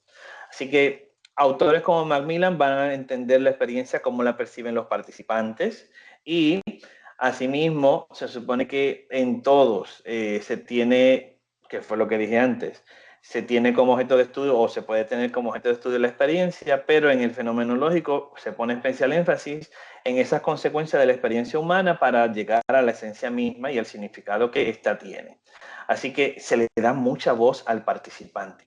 Esa entrevista que se hace suele ser la base, se le llama incluso entrevista fenomenológica, porque lo que estamos buscando precisamente es entenderla, buscar el significado que le otorga el participante y así poder reconstruirla. Hasta aquí llega el asunto del diseño fenomenológico, pudiéramos hacer más cosas, pero el tiempo no nos da. Pero precisamente veamos la diferencia entre uno y el otro y que la frontera, cómo llegamos a pasar de un lado a otro. Si nos vamos a los diseños narrativos los presentamos también como a estos autores los citan Creswell y Getterman, y aquí se ve la descripción de la vida, recopilar información acerca de historias, de la vida de personas, y hay narraciones de la vida de individuos. O sea, la parte narrada de la historia en sí, qué pasó, porque volvemos al pasado, esa cuestión histórica me ayuda a entender la vida del sujeto. Por eso es que es importante que en una historia de vida o en una biografía tengamos en cuenta que la vida como tal del sujeto es la que me va a servir de objeto de estudio para entender el contexto histórico-social pasado y a su vez entender el presente de lo que está ocurriendo desde esa historia de vida. Generalmente se pone énfasis en un sujeto, ya vemos que sí. Hay historias, hay experiencias personales, está la interpretación del significado de esas experiencias también. Ven que también ven el asunto de las experiencias del sujeto entra aquí en juego, pero esto ha comenzado a tener auge porque vemos que hay en distintas profesiones, en distintos contextos, organizaciones, en la vida incluso social, como nos desempeñamos en la sociedad, va teniendo algunos problemas que entendiendo la vida de personas que han sabido sobrevivir, sobrellevar, ejemplificar una profesión o un desempeño específico, pudiéramos ver cómo arreglar lo que tenemos hoy día. Así que cuando vemos el detrimento de alguna profesión, pues buscamos un profesional que haya desempeñado exitosamente y haya sido ejemplo de vencer retos, de contrariedades de la vida y de formar incluso a los que tiene debajo a su cargo, y que eso me ayude a entender lo que pasa ahora y a ver posibles soluciones o líneas para llegar a esas soluciones. Y eso es como una historia de vida. Es un poquito así bonito el reconstruir esta historia como parte de estos autores que son autores de la indagación cualitativa. Pues ya vemos que la investigación narrativa puede servir como ese enlace a la sociedad para entenderla, como dije antes. Y por eso la investigación debe desarrollarse en un contexto en el que sea reflejo de la sociedad en la que se desenvuelve el sujeto. No es hacer una historia de vida sin más, sino es para entender el contexto social, histórico en el que esa persona pasó y cómo eso hoy día se puede seguir observando, pero que esto sirva de ejemplo para perfeccionar, mejorar o incluso hacer aún mejor lo que estamos haciendo hoy día. Hasta aquí, dudas entre la introducción a los diseños narrativos con el estudio fenomenológico. Hasta el momento no hay ninguna pregunta, doctor. Muy bien, pues seguimos. Vamos a ver la historia de vida entonces solita. Vemos aquí que implica llegar al pasado y se trae al presente con el propósito de conocer eventos importantes y procesos que influyeron en la formación de las personas, determinar cuán valiosos podrían ser estos retos para la generación del presente y para las futuras. Por eso decidimos utilizar a una persona como objeto de estudio, su vida, reconstruirla, entender todo el histórico social y que eso me ayude a entender el presente y servir incluso como ejemplo para la experiencia de vida en sí. El mismo sujeto narra lo que es su historia de vida. Estos otros autores, vamos a ver que el reflejo está más bien en ese corte cultural, personal, social, institucional y de esas historias sociales del entorno en el que se desempeña la persona para que se vea como una extensión del estudio de caso, pero una acepción histórica. O sea, vemos esta persona que elegimos y de ahí entonces podemos ver todo lo demás para servirnos de la indagación y de los hallazgos. Y obviamente la voz del participante es un aspecto principal, pero se supone que la información se corrobore con diversos tipos de fuentes como sujetos que están implicados en la vida, familiares, compañeros de trabajo, las personas que tuvo a cargo y otros miembros de la comunidad, amigos cercanos que puedan hablar acerca de esa persona y complementen lo que la persona misma dijo en su historia. Y también otra parte son los documentos, sean publicados o sean inéditos, que se puedan también trabajar. Si vemos la biografía entonces se narran las experiencias de vida de una persona, pero en esta parte difiere de la historia de vida porque la persona no narra la biografía, sino otros construyen la biografía. Se combinan diferentes fuentes de información para que tengamos claro entrevistas a personas o familiares, revisión de documentos, análisis de contenido de cualquier otro tipo de información que se facilite. Y la investigación histórica la podemos ver como la reconstrucción del pasado para entender el presente, establecemos hechos, formulamos conclusiones y se buscan evidencias diferentes para poder reconstruir esa historia. Y aquí se ve desde el punto de vista de la educación, que son estos autores Luca y Berríos, que los asuntos y situaciones del pasado pues guardan una relación muy estrecha con el presente y por lo tanto sirve hacer esa reconstrucción. Estos otros autores presentaron que sirve para clarificar, corregir y aumentar el conocimiento existente.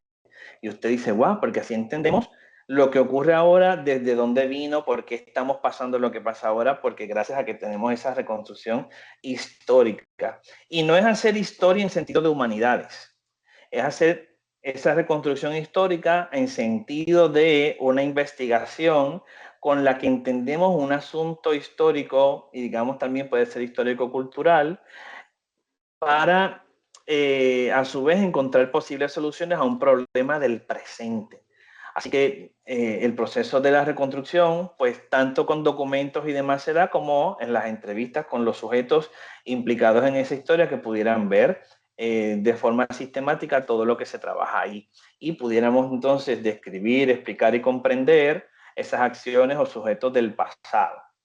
Y ya está aquí, para dar a conocer el presente, lo que ocurrió antes, aprendiéndose de los éxitos y de los fracasos, conocer cómo realizaron ciertas cosas, su aplicabilidad también en el presente, y por último, ayudar a comprender o mejorar las prácticas educativas del presente, desde lo que ocurre en el pasado. Muchas veces tropezamos con la misma piedra, como dice el dicho, porque no conocemos la historia y no vemos que estamos repitiendo lo mismo que se hizo allá, lo único que le estamos llamando de otra manera o estamos haciéndolo de una manera similar, pero es lo mismo que ya ocurrió y vamos a tener el mismo error o el mismo fracaso, como dice aquí. Así que el entendimiento se da de ese, como estos son autores que son educativos, pues vamos a verlo como desde el punto de vista de educación, pero es una muy buena idea hacer la investigación en otro contexto social para entender lo que ocurre.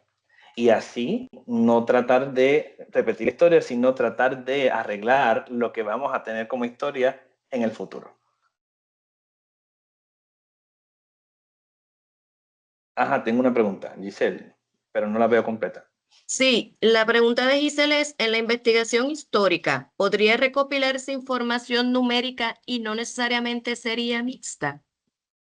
Exactamente. Y podríamos llevar, está muy bien, conteo de los sucesos, qué pasó, cuántos se afectaron, en qué momento hubo tal, pero que sea más bien frecuencia, porcentaje para entender ciertos asuntos y complementar los hechos y que se puedan también ver desde otra perspectiva, pero nada inferencial, solamente eso descriptivo. Contestada, ¿no?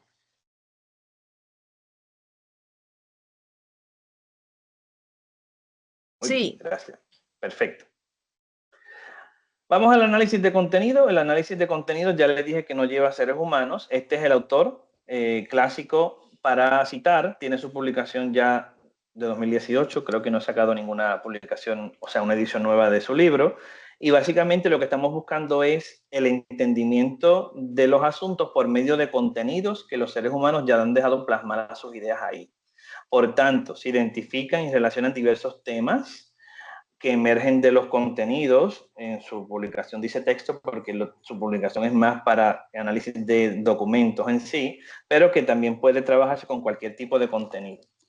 Y lo que se planteó en un pasado, ahora yo lo utilizo, lo reubico o lo reestructuro y de ahí sale un nuevo entendimiento de las cosas, incluso para hacer recomendaciones y demás. Y por tanto, como dice aquí, no hay necesidad de tener relación con los seres humanos. A pesar de que son textos, ya les dije que pueden ser otros documentos, como obras, digo, otros contenidos como obras de arte, imágenes, mapas, sonidos, inclusive los famosos registros numéricos, que fue la pregunta, por ejemplo, que hizo Giselle antes, pues precisamente pudieran ser objeto de estudio porque tenemos un registro y lo voy a ver cualitativamente. No voy a necesariamente hacer análisis estadísticos específicos con ello. La investigación implica que usted se sumerja en sentido metafórico dentro de todos esos contenidos y con ellos interactúe, y de ahí entonces esa comparación sistemática y constante le va a llevar a los hallazgos en sentido estricto para desde ahí usted ofrecer recomendaciones, a usted proponer cambios, etcétera. Porque de eso se trata, es utilizarlo para acciones prácticas luego de. Mi disertación fue con un análisis de contenido y yo lo que hice fue buscar contenidos diversos, fueran en leyes, normas, reglamentos, libros de texto, artículos expositivos, artículos de investigación, ponencias. En ese tiempo no había tanto auge con esto de YouTube, así que pero pudiéramos haber tenido ese contenido también acerca de la formación pedagógica del profesor universitario.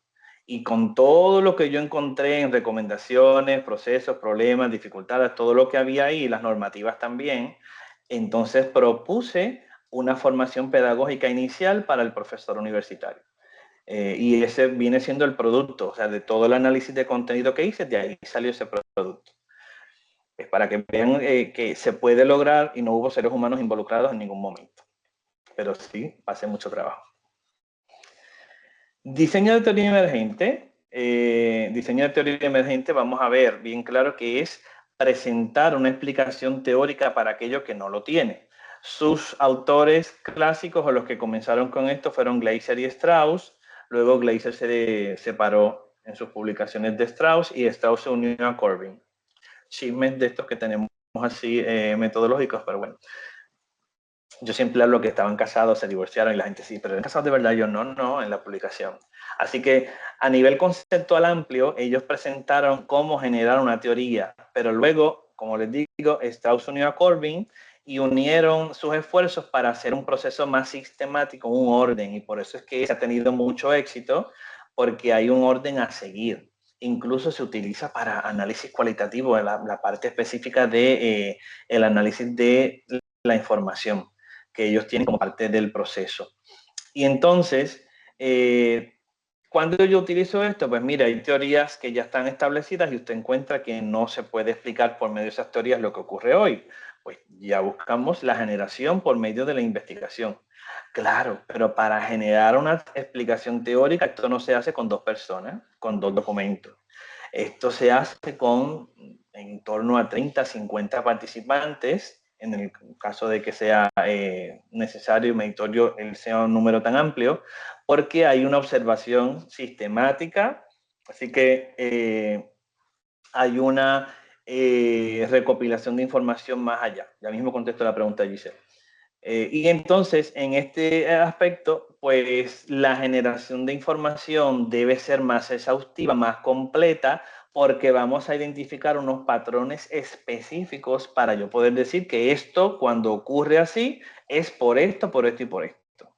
E irá hacia este lugar. Hablando en sentido también un poquito metafórico. Cuando veamos que se generan explicaciones teóricas y son aplicables a un contexto específico, pues ocurre de esta manera. ¿Qué va a pasar aquí con la teoría emergente? Pues básicamente no es que utilicemos una teoría como prestada, trasladada o aplicada, sino que yo la voy a generar desde la complejidad que implica mi investigación. Estos autores obviamente se ve como emergente porque surge de esa recopilación exhaustiva y sistemática de la información, tal que no comenzamos con una idea pensada en torno a la explicación teórica, sino que vamos a indagar en lo que ocurre. Y creo que en la fase segunda llegamos a establecer el análisis bien exhaustivo, que por eso es que se utiliza en la codificación abierta, la codificación axial y luego la codificación para el proceso y luego verificar si ese proceso que ya yo establecí como explicación, pues se da. Y en esa explicación axial o esa codificación axial es que se establece un diagrama que a su vez se le llama paradigma, en el que se explica teóricamente lo que está ocurriendo, pero es producto del análisis que se da ahí. Esto hablando de Corbin y Strauss.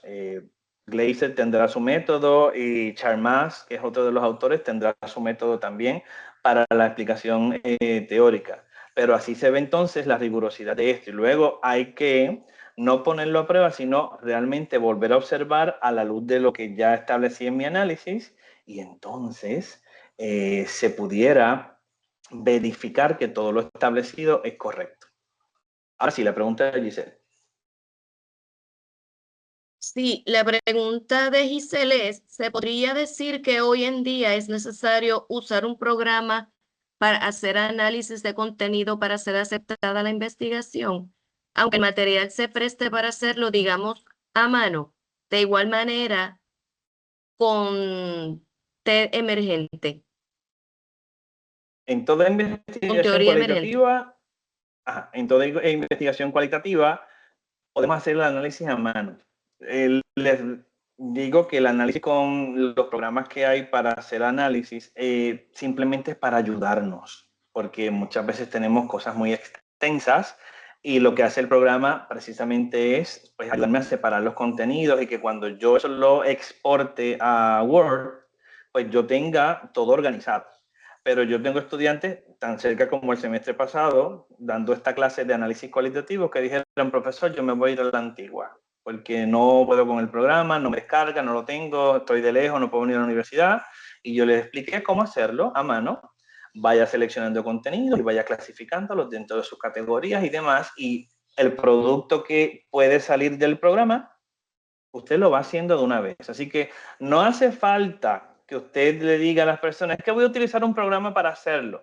Lo que hace falta es sustentarle bien el diseño, decirle cuáles son los pasos que va a seguir, cómo va a seleccionar las fuentes, cómo las va a analizar y finalmente que se vea el producto que usted quiere llegar con ese análisis. Y se demuestra. Yo tuve una situación cuando estaba estudiando que las personas bueno, fue también mal de mi parte que no expliqué un procedimiento de forma específica y ellos no veían cuáles fueron las categorías iniciales, las categorías emergentes y cómo en conjunto yo hice mi análisis. Yo simplemente describí superficialmente las cosas y me dijeron, es que eso no está aquí escrito. Una vez lo escribí, no hubo problema, porque todo el mundo vio las distintas categorías y cómo eso se fueron fusionando entre sí y relacionando entre sí para llegar a macro categorías y encontrar que los hallazgos que yo puse tenían que ver con mis preguntas de investigación. Así que la rigurosidad como usted lo presenta y ese orden específico es lo que le va a dar esa identidad y ese valor para que otros entiendan que el análisis de contenido no es simplemente una técnica de análisis, sino que hay todo un diseño para hacer. Así que ese es lo ideal, no tanto el programa que yo voy a utilizar. Ok. Giselle está hoy, vamos, muy bien, preguntando y aprendiendo mucho. Y todos nos beneficiamos. Finalmente tenemos la etnografía. Antes de pasar al asunto de la recopilación, que quiero que veamos un momentito cómo preguntarle a la inteligencia acerca de fuentes, como un ejemplo, y buscar información más específica de las aplicaciones de estos diseños. Así que viendo el asunto de la etnografía, lo que nos interesa es buscar información para ver patrones culturales respecto a comportamientos, creencias, significados, lenguaje y más cosas. Estos autores tienen esos 4 elementos, pero cuando vemos la cultura se ve que es comportamiento y creencias del ser humano, visto desde el punto de vista del diccionario. Pues todo lo que es el comportamiento incluye un sinnúmero de elementos ahí y la parte de creencias incluye otro elemento y por tanto ahí entramos en lenguaje, rituales, estructuras económicas y políticas, etapas de la vida, interacciones, estilos de comunicación y lo que de cada una de estas se ramifica. O sea que hay mucho que ver en una etnografía y específicamente con el lenguaje ya tenemos mucho que ver. Los rituales no solamente la parte religiosa, rituales son cosas que yo hago normalmente en la vida y que se vea como repetitivo, ¿no? En ese sentido. Y pudiéramos trabajar más allá. Todos los que nos representan en cuestión de economía y política y lo que las personas que están en esa interacción a su vez demuestran y las consecuencias que tiene eso para sus vidas, ¿no? Y las etapas de la vida en que se da esa interacción y los estilos de comunicación que tienen que ver con el lenguaje y más cosas. ¿Todo esto para qué sirve? Pues sirve para entender ese problema que tal vez por medio de esos patrones culturales se pueda ver los asuntos en sí que encierra el problema y encontrar esas líneas para las posibles soluciones al problema. Si eso está atado con los patrones culturales, piense que en qué comportamientos, creencias, significados y lenguaje, por tenerlo más simplificado, se observa el entendimiento del problema en sí y encontrar que tal vez por los comportamientos es que podemos atacar el asunto del problema para minimizarlo, tal vez el asunto de los significados que se otorgan a ciertos aspectos, tal vez el lenguaje que se utiliza, etcétera, etcétera, etcétera. Y nosotros como etnógrafos tendríamos que estar entrevistando, observando y recopilando documentos durante todo el proceso, pero hay unas etapas específicas que no vamos a entrar en cada etapa, pero hay una etapa para entrar a lo que es el campo de estudio. Después que yo estoy haciendo el calentamiento, que alguien me va introduciendo a todas esas partes, que voy conociendo el entorno, los personajes que están ahí involucrados, etcétera. Cuando todo está hecho para mí y yo estoy hecho para el entorno, entonces comienza eso de las entrevistas, observación y recopilación de documentos en sentido estricto. Antes podía haber hecho algo, pero ahora es que puedo ya conversar con la gente y la gente me va a decir cosas, puedo ya observar procesos porque ya me dejan entrar en ciertos lugares y los documentos que pueda servir que haya por allí, pues también. Así que teniendo en cuenta de que la etnografía se va haciendo más bien en un asunto, por decir una palabra, como incógnito, esta persona que llega para entender, luego sirve para entender todo lo demás acerca del problema que se desprende de ahí. Así que cómo es, cómo se origina y cómo se desarrolla esa vida social es lo que nos interesa para poder entonces ver los significados de los acontecimientos y las cosas que tienen que ver mucho con el problema. Es un diseño muy complejo. En nuestra Facultad de Educación, en el Departamento de Estudios Graduados, tenemos un curso completo de etnografía. Hay un curso completo de biografía, de historia de vida. Hay un curso, bueno, un seminario que comprende todos los diseños. Y hay uno que es de análisis. Entonces, en cada uno vamos profundizando más en todas las cositas que hemos visto aquí, un poquito más rápido. ¿Dudas con la teoría emergente, con la etnografía, con el análisis de contenido, más allá de las dudas que se han presentado? No veo nada en el chat, doctor. Pues seguimos. Errores comunes, rapidito, para que también tengamos esto presente. Confundimos, decimos que estamos utilizando un diseño descriptivo cuando el diseño descriptivo no es cualitativo, sino que es cuantitativo y la descripción es estadística. Así que los diseños, en ninguno de esos lleva su nombre. Diseño exploratorio, menos aún porque el diseño exploratorio es un diseño de métodos mixtos. No lo es cualitativo. Los conceptos metodológicos siempre se confunden, hablamos de instrumento y decimos que la entrevista es un instrumento cuando debe ser más bien una técnica para recopilar información. Resultados en vez de hallazgos, que la palabra cuando hablamos de hallazgos es del análisis cualitativo, surgen hallazgos que se interpretan, eso sería lo más correcto. Se subestima el rigor metodológico, en este sentido se ve que como que la investigación cualitativa es o no válida o podríamos llegar a que es un asunto de investigación más fácil, que los que han trabajado con la investigación cualitativa saben que no lo es, porque se recopila información diversa, extensa y es complicado el análisis para poder llegar a esos hallazgos. Nada, estos son errores que más o menos trabajaremos por ahí y iremos también clarificando en los demás webinars. Y ahora me interesa que trabajemos con la aplicabilidad de los diseños del problema. Todos los diseños se van a aplicar de acuerdo con lo que requiera el problema en sí, esa necesidad de indagación, y por eso debemos entender cuáles son los elementos del problema para ver la necesidad de entenderlo y luego la posibilidad de indagar cualitativamente para ese entendimiento. Así que esos tres asuntos que acabo de traer aquí me van a llevar a la aplicabilidad de la investigación cualitativa y van a redundar o en la modalidad exploratoria que vimos antes del estudio cualitativo básico o van a encaminarnos hacia un diseño específico por aquel elemento que distingue la indagación en los diseños. Así que teniendo en cuenta las aplicaciones siempre las vamos a ver así, en un estudio de caso aplicado en cuestiones de educación o ciencias sociales, sepamos que siempre hay que ver lo único y particular del asunto. Si quiero ver el significado de una experiencia para finalmente entender la esencia de la misma, el fenomenológico. Que están los aspectos históricos ahí, pues tengo historia de vida, biografía, investigación histórica. Que hay contenidos, pero solamente son contenidos, no hay seres humanos y de ahí yo quiero indagar cualitativamente seleccionando contenidos diversos, análisis de contenido, que quiero explicar los comportamientos que no se entienden a base de teorías ya establecidas, pues estoy en teoría emergente y si quiero entender los patrones culturales que distinguen a la interacción social, pues ahí tenemos etnografía. Y eso lo podemos aplicar a los distintos problemas, tanto y en cuanto la necesidad del entendimiento del problema, que ven ahí que es lo central, me lleve tanto a entender el problema, pero que haya algún método que yo pueda utilizar para recopilar información. Ahora trataré un poquito de utilizar el asunto de la inteligencia artificial. Voy aquí entonces a la otra pantalla. Y yo lo que quiero es que por lo menos sepamos cómo preguntar acerca de lo que sea que yo estoy buscando de esa aplicabilidad.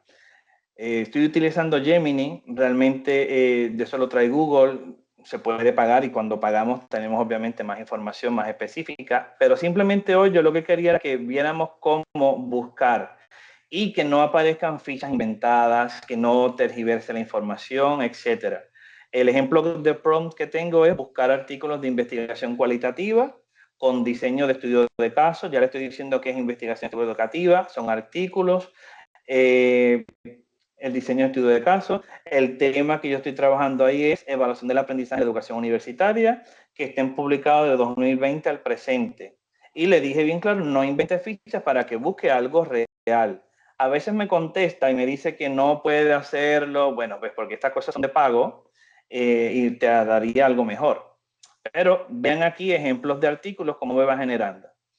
Te dice bien claro, existen varios artículos de investigación sobre la evaluación del aprendizaje con tal fecha. ¿Ven? Lo mismo que yo le pregunté. Y estos estudios abordan diversas perspectivas, incluyendo percepción de estudiantes, el impacto de la pandemia, el rol de estrategias participativas. En la medida en que usted va buscando, cada vez, porque yo he practicado haciendo prompts, cada vez para traerles un prompt que pudiéramos generar algo más, me va trayendo más información porque ya se ve que alguien está buscando. Así que vean un primer artículo. Evaluación participativa y formación universitaria. Estudio de casos desde la voz del alumnado. Me dice el año de publicación, me da un resumen del artículo y me dice el título de un segundo, me da el resumen también del artículo y me da hasta un tercero, un cuarto y usted dice, wow, qué bien, se emocionó. Dice, pide a Gemini que crea un informe detallado sobre este tema. Bueno, usted lo puede hacer, pero tal vez le podemos decir, indica los enlaces para acceder. Uy.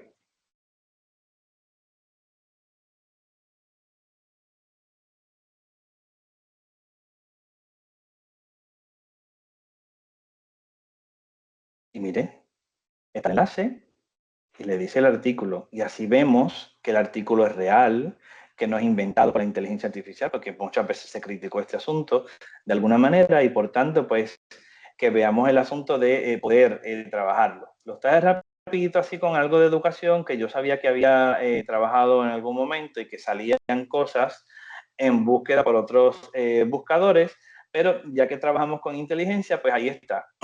Pudiéramos hacer más cosas y ya vamos a ir trabajando con distintas cositas en los distintos webinars acerca de la aplicación de la inteligencia artificial y que nos pueda facilitar, teniendo la salvedad también o aclarando que esto no realice mi trabajo, bien, cuando yo redacto, cuando yo utilizo estos artículos, pues me los busco, sé dónde están, puedo hacer una ficha bibliográfica, puedo leerlos, puedo descargarlos, me está buscando cosas que tienen acceso obviamente disponible. A veces la inteligencia, si usted no busca la manera de decirle, va a decir, bueno, es que existen cosas, pero no tengo acceso a bases de datos. Tal vez si yo tengo el de pago, pues me va más allá. Pero la idea es que sepamos cómo buscar y qué hacer. Si usted hace clic aquí, pues se supone que le lleve a donde está ese artículo. Vamos a ver si todavía funciona el enlace. Ahí está. Está el artículo aquí. Luego usted puede hacer la descarga en español, en PDF del artículo, pero vea que existe. Está aquí su resumen. Está todo el marco teórico. Están las fuentes ahí marcadas también, el método que se utilizó, que dice orientación cualitativa, propia del paradigma interpretativo. Ven los viejitos aquí y le dice que es un estudio de caso, porque yo le pedí que fueran estudios de caso y me cita a Stake.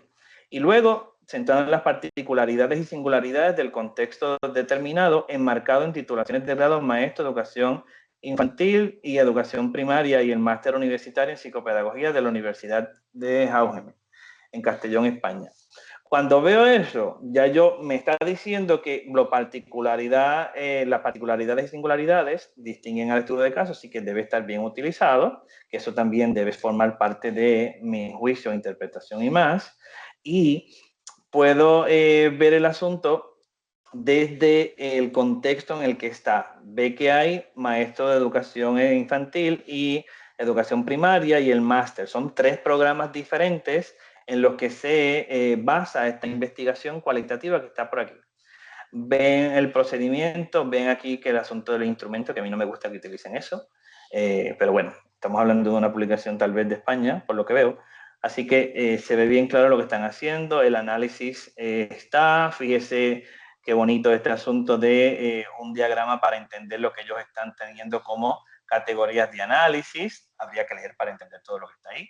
Fíjense la pregunta que hizo Giselle, atlas.ti es el que están utilizando como medio para apoyar el análisis cualitativo, y teniendo esta figura tenemos otra figura, aquí te decía que era estrategia para la evaluación participativa, aquí están esas estrategias que promueven esa participación, y luego condiciones para la evaluación participativa, tiempo compartido, clima en el aula, implicación del docente, responsabilidad del alumnado, y finalmente tenemos competencias en la resolución de conflictos, que también están esas competencias que están aquí, que están muy atadas con la evaluación del aprendizaje en ese contexto. Resultados, ya les dije que a mí me encantaría que dijera hallazgos, pero bueno, esto depende también de las normas de la revista, lo que está. Observen el asunto de la credibilidad. Vemos aquí citas directas de lo que se va diciendo. Bien claro, bueno, estas son las iniciales del grupo focal P2. Nada, ahí le está diciendo de dónde vino el asunto de esa cita. Y está todo, la parte de la interpretación del hallazgo y de dónde viene, con citas constantes para lo que se va diciendo. Está muy bien. Aquí viene otra de las macrocategorías, que son las figuras que están arriba, y la tercera macrocategoría, que era la de los conflictos, y después de ahí viene la discusión. Y aquí entonces volvemos a los autores teóricos, los expositores y demás, y finalmente concluimos. Y aquí están las conclusiones, las condicionantes y todo para cada una de las macrocategorías, y ya está. Observen que esta es la rigurosidad cuando nosotros pedimos que nos busque tal cosa. Si lo hacemos sin más, si pedimos a la inteligencia artificial que nos dé información acerca de esto, pues nos va a traer información compilada de distintos sitios, pero no necesariamente sabemos de dónde viene, si es verdadera, si es corroborable, y haciéndolo de esta manera, pues llegamos a un artículo real. Así que teniendo eso, pues podríamos ir entrando a cada uno de ellos y observar la rigurosidad, pero ya el tiempo no nos da. Así que dejo de compartir para que podamos contestar alguna pregunta, hacer algún comentario, lo que sea, de lo que ha sido el webinar en sí. Dudas, crisis, preguntas, comentarios. Si alguien tiene alguna pregunta y desea hacerla por micrófono, le puede levantar la mano para habilitar el mismo. Si no, puede hacerlo en el chat para que el doctor pueda contestarle la pregunta.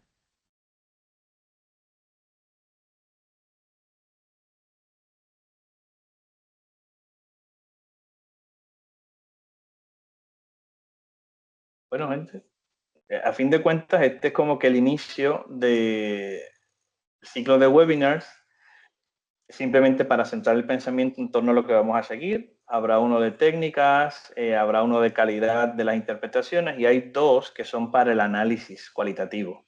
Guías sencillitas que en 2 horas vamos a trabajar. Así que pueden ir buscando en la página del SEA, registrarse en los siguientes, y trataremos de que la indagación con inteligencia artificial pues nos vaya ayudando cada vez más en los procesos de indagación, de evidenciar calidad por algún lado, o sencillamente para ayudarnos un poquito en el análisis.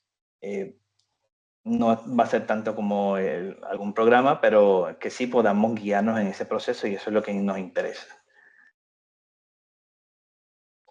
Si no hay preguntitas, si no hay nada. No, hay unos comentarios felicitándolo, doctor, por el taller. Gracias. Que se entiende muy bien lo que usted explica. Qué bien, pues ya, matricúlense en clase.